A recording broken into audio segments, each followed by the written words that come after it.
kita ini masih lemah iman. Kita masih nggak meyakini bahwa Allah itu sudah membagikan rizki, membagikan dunia itu sesuai dengan kehendak Allah, dan itu yang paling pas. Dan semestinya kalau kita itu benar-benar mengetahui apa yang tadi disampaikan tadi itu tentang pilihan Allah untuk Nabi Muhammad, yaitu adalah akhirat. Walal akhiratu khairul laka minal ula. Itu mestinya apa yang dimiliki orang ini kita nggak perlu kepingin, bahkan sampai berusaha untuk mendapatkannya. Mengapa?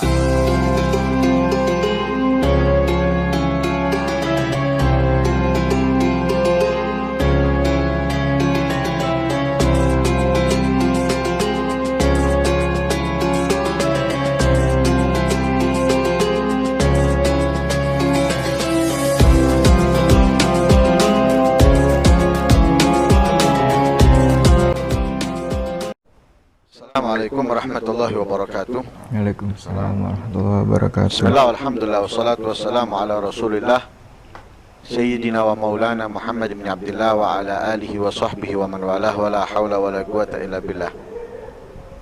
Alhamdulillah, di kesempatan yang mulia ini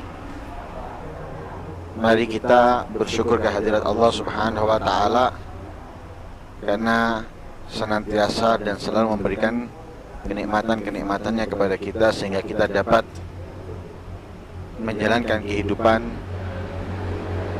untuk sementara ini sesuai keinginan kita. Tapi kita memohon kepada Allah subhanahu wa ta'ala, mudah-mudahan kita bisa menjalankan sesuai apa yang diinginkan oleh Allah dari kita. Amin, Allahumma amin.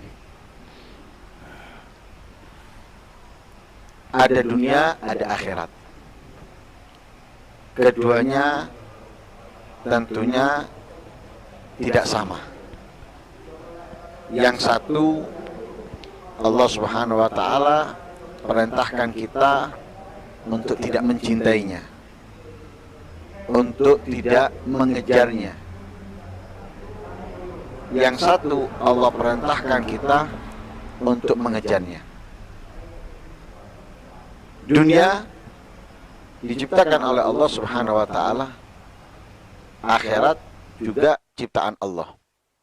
Akan tetapi Allah subhanahu wa ta'ala sejak menciptakan dunia tidak pernah melihatnya, dan dunia tidak pernah diberikan oleh Allah subhanahu wa ta'ala kepada orang-orang yang dicintainya. Akhirat selalu dijadikan oleh Allah tempat tujuan bagi orang-orang yang dicintainya.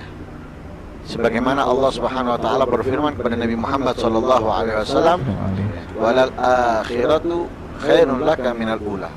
Sungguh akhirat lebih baik dan lebih bagus untukmu wahai Muhammad daripada dunia. Dari sini kita bisa mengetahui bahwa yang diinginkan oleh Allah dari manusia mengejar akhirat, mengutamakan hidupnya di atas dunia untuk akhirat, karena kita akan kembali ke akhirat sebagaimana yang telah diajarkan oleh Rasul sallallahu alaihi wasallam.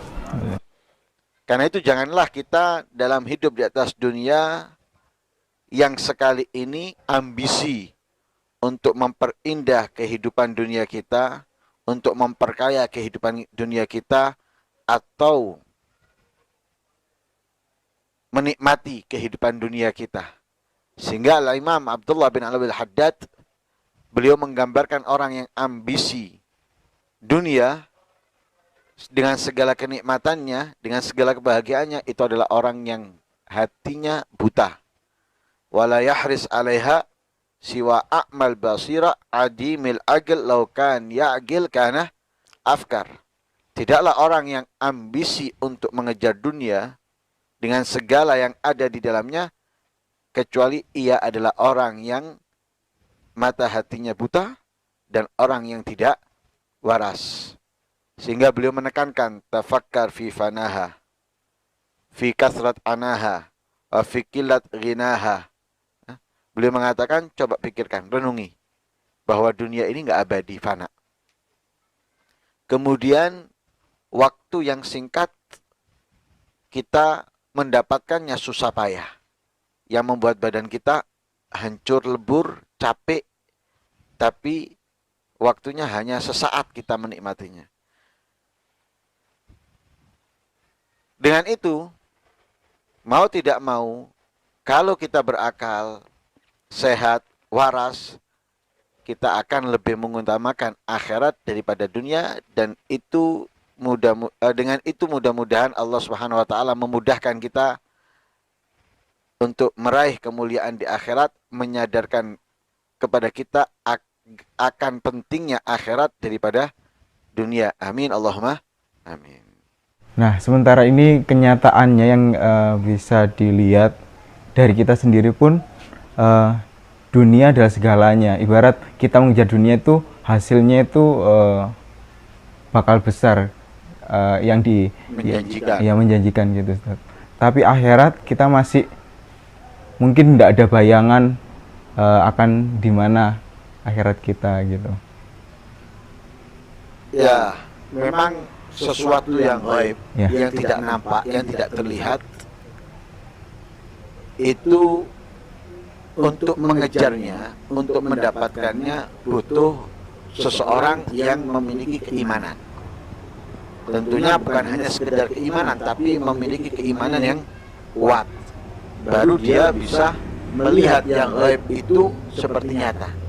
Tapi kalau orang yang sekedar beriman, apalagi tidak beriman, maka mereka melihat yang gaib itu sesuatu yang mustahil, hayalan. Sehingga dunia yang bagi mereka, untuk mereka yang nyata, yang real. Ya, karena itu mereka ambisi untuk mengejarnya, mendapatkannya. Berarti kita tahu di situ masalahnya apa? Masalahnya adalah keimanan. Ya. Karena itu di dalam ayat Al-Quran, di awal surat Al-Baqarah, Allah sudah mengingatkan, alladzina yu'minuna bil ghaibi wa yuqimuna sholata wa mimma razaqnahum yunfiqun.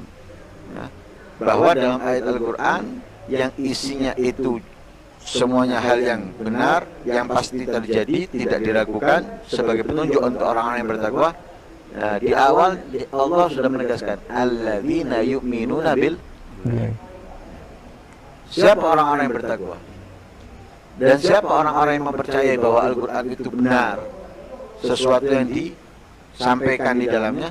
Mereka adalah alladzina yu'minuna bil ghaib. Di antaranya mereka adalah orang-orang yang beriman dengan al-ghaib, yang tidak terlihat oleh mata. Berarti yang tidak terlihat oleh mata banyak.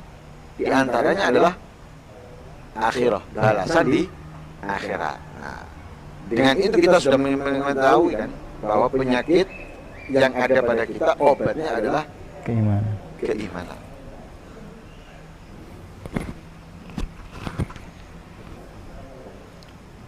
Menyinggung tentang keimanan ini, Ustaz, kadang kan memang kita tahu sendiri ada kalanya keimanan itu di posisi yang stabil, tapi kadang juga menurun. Nah, ini sehingga kadang naik, kadang turun. Nah, mungkin bisa dijelaskan apa saja yang bisa membuat iman ini naik, kadang juga iman ini meredup. Nah, biar kita bisa tetap selalu stabil imannya ini, mungkin Ustaz bisa memberikan tips atau bagaimana caranya untuk menjaga kestabilan iman ini. Ya, sebagaimana kita sering dengar mungkin dan sering kita ketahui bahwa iman itu, ada ulama yang mengatakan terbagi tiga. Iman yang selalu bertambah, tidak pernah berkurang. Iman yang tidak bertambah, tidak berkurang. Ada iman yang bertambah dan berkurang. Al-Habib Zain bin Sumit menambahkan ada yang keempat, yaitu iman yang selalu menurun. Iman yang selalu, iman yang selalu bertambah tidak berkurang adalah imannya para nabi, para rasul. Iman yang tidak bertambah, tidak berkurang imannya para malaikat. Iman yang kadang naik, kadang turun, imannya orang-orang yang beriman. Yang keempat, yang selalu turun adalah imannya orang-orang fasik, orang-orang zalim, orang-orang yang ahli maksiat. Lah, orang yang beriman ini imannya kadang naik, kadang turun. Lah kenapa kadang naik, kadang turun? Orang yang beriman itu semestinya, seharusnya hari-harinya itu yang ia jalani lebih baik dari hari sebelumnya. Itu orang yang beriman. Nah, tapi ada kalanya namanya manusia, ada rasa bosan, malas. Nah, akhirnya imannya itu nurun karena kebaikan di hari itu atau di saat itu ada yang ia tinggal. Ya, ditinggal karena malas atau karena bosan dan semisalnya. Lah, untuk menguatkan iman atau meningkatkan keimanan, dikatakan dalam kitab Zubat itu dengan menambah ketaatan, menambah kebaikan. Sebagaimana dikatakan fakun minal imani fi mazidi wa fi safa'il qalbi idza tajdidi bi kathrati sholati wa ta'ati wa tarki ma li nafsi min syahwati. Kita diperintahkan untuk menjadi orang yang imannya itu selalu meningkat dan juga terus dapat memperbarui untuk membersihkan, menjernihkan hati. Dengan apa? Menambah keimanan, meningkatkan keimanan dan membersihkan hati, memperbanyak sholat. Nah, selain fardu, sunnah, memperbanyak ketaatan, kemudian meninggalkan hawa nafsu dan syahwat. Nah, dengan hal-hal ini iman kita akan menguat, meningkat, hati kita semakin bersih. Lah, tipnya bagaimana kita bisa menambah keimanan, meningkatkan keimanan? Ya mau tidak mau, selain kita menjalankan kebaikan ketaatan, harus mendekat dengan orang-orang yang senang dengan kebaikan. Siapa orang yang senang dengan kebaikan? Ya orang-orang yang beriman, orang-orang yang soleh, para ulama al-amilun yang mengamalkan. Kembali ke perkara dunia ini, Ustaz. Kita itu selalu menginginkan apa yang orang lain punya gitu. Itu gimana sih cara mengatasinya supaya kita nggak bisa, kayaknya nggak, kayak seolah-olah bisa tapi nggak bisa mencapai seperti yang dipunya orang itu. Nah, jadi terkadang memang bujukan setan untuk merusak kita mencapai tujuan yang diinginkan oleh Allah seperti tadi yang disampaikan, daripada keinginan Allah untuk Nabi Muhammad adalah akhirat. Itu diantara caranya adalah dengan dunia. Nah, kita biasanya diiming-imingi, apalagi melihat teman atau orang yang dekat dengan kita, bahkan sampai di titik musuh kita yang kita nggak senang dengan dia, kayak diperindah sehingga membuat kita kepingin punya seperti itu. Nah, sebetulnya kembali ke pembahasan yang tadi disampaikan bahwa kita ini masih lemah iman. Kita masih nggak meyakini bahwa Allah itu sudah membagikan rezeki, membagikan dunia itu sesuai dengan kehendak Allah dan itu yang paling pas.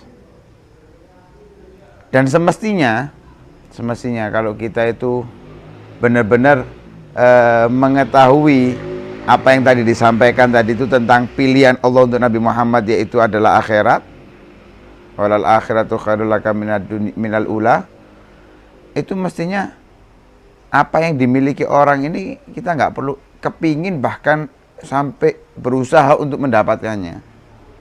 Mengapa?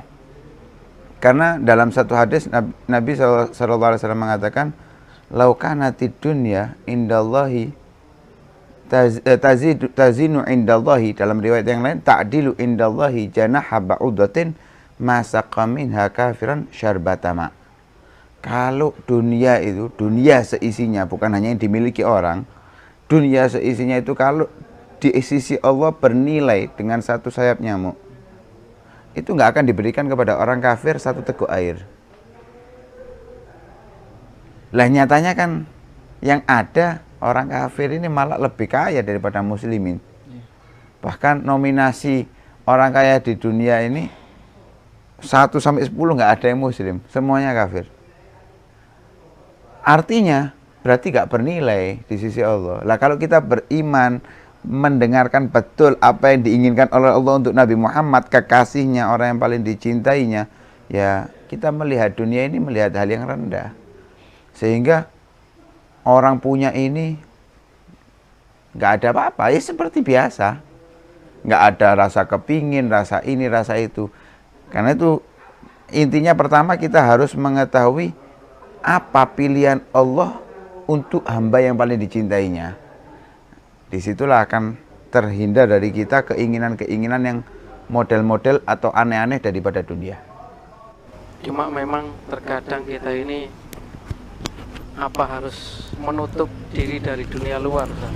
Jadi terkadang kita terbawa kalau melihat status teman atau mungkin sekilas keadaan tetangga yang senantiasa makmur, hidupnya selalu apa yang diinginkan selalu bisa didapatkan,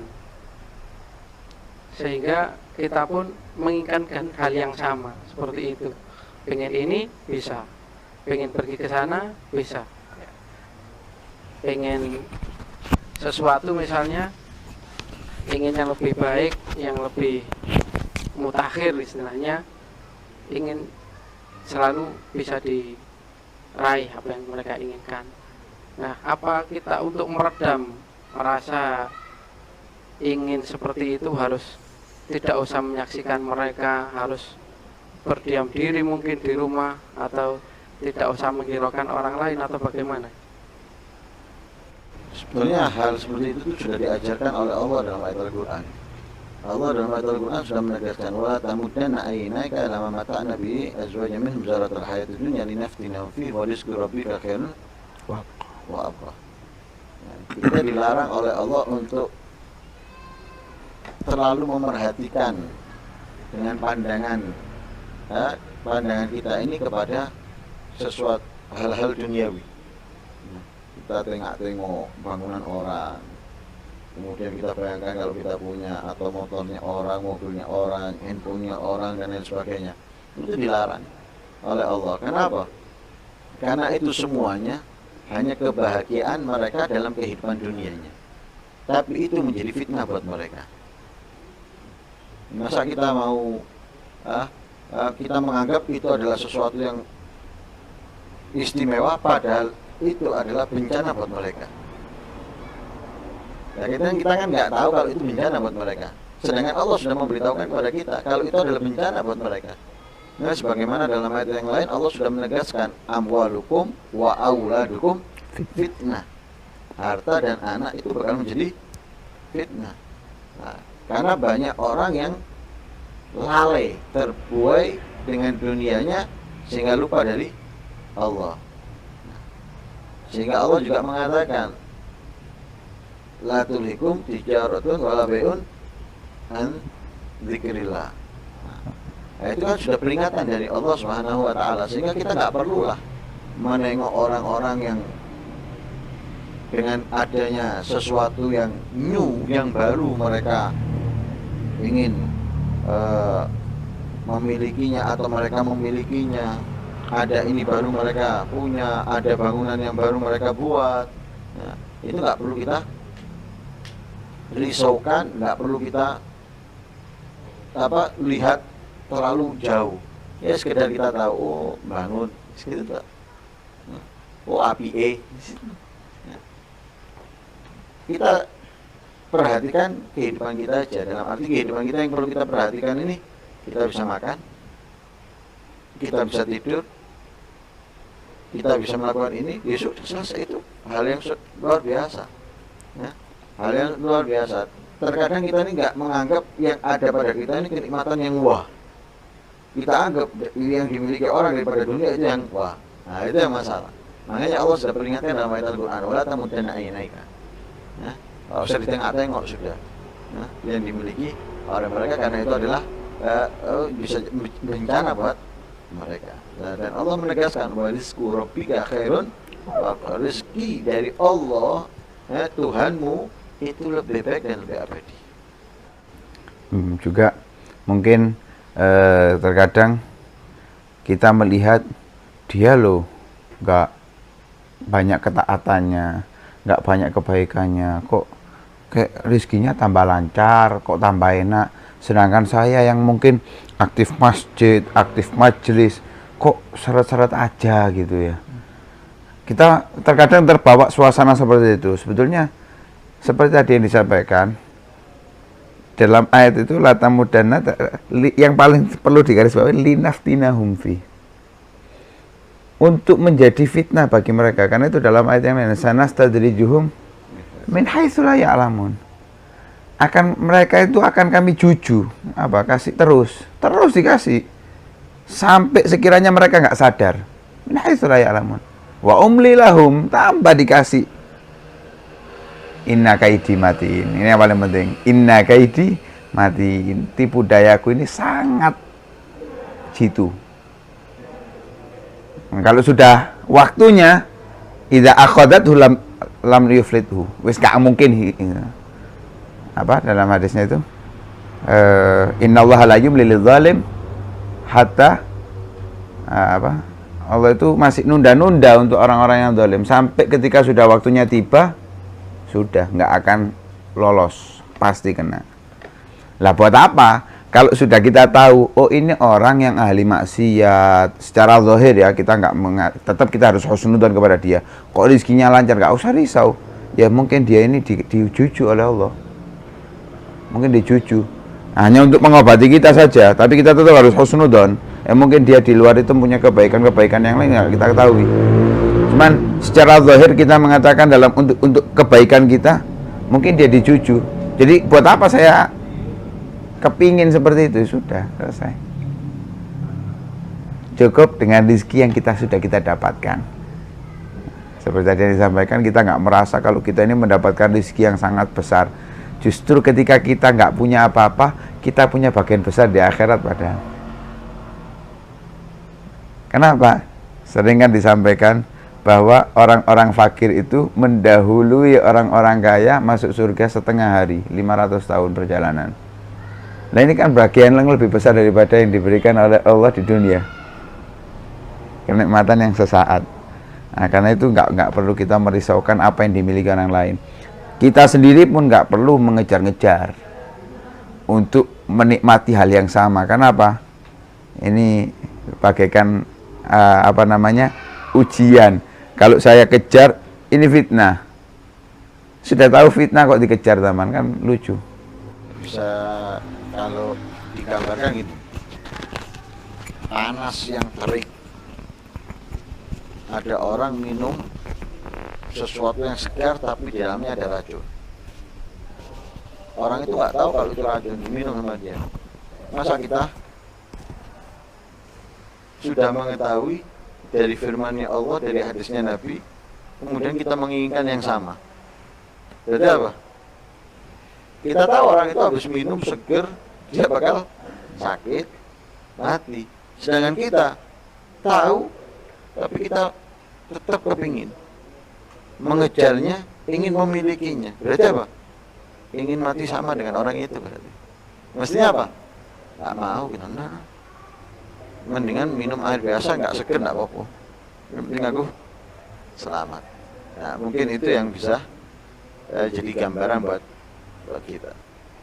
Nah, karena itu kan di dalam syair tadi disebutkan, Imam Abdullah bin Haddad mengatakan fatuba thumma tuba liman minha tahadzar wa tallaqha wa fi ta'atir rahman syamar. Sangat beruntung dan sangat beruntung bagi orang yang benar-benar waspada daripada dunia. Beruntung. Apalagi digunakan apalagi ditalak itu dunia, ditalak, gak mau dunia, dan ibadah semangat. Dan itu yang dilakukan oleh Imam Ali karramallahu wajhah. Ya dunia ghurri ghairi, tipu orang lain, jangan tipu aku. Kenapa? Sudah aku cerai kamu 3 kali, sudah cerai 3 kali, nggak bisa balik, la raj'ata, ya la raj'ata, nggak ada. Nah, semestinya apa yang kita miliki dari dunia gunakan untuk akhirat, karena itu pilihan Allah. Ya, kesimpulan dari pembahasan kita, raihlah akhirat, kejarlah akhirat, dapatkanlah keistimewaan kemuliaan di akhirat, hindari tipu daya dunia, karena itu akan membinasakan kita, menghancurkan kita, membuat kita mendapatkan murkanya Allah Subhanahu wa ta'ala. Dan mudah-mudahan kita bisa mewujudkan itu semuanya. Amin Allahumma amin. Wassallallahu alaihi wasallam Muhammadin nabiyyi wasallam. Alhamdulillahirabbil alamin. Asli ini mang ya mie boya iku didekek kene dikeki dicancang ngono.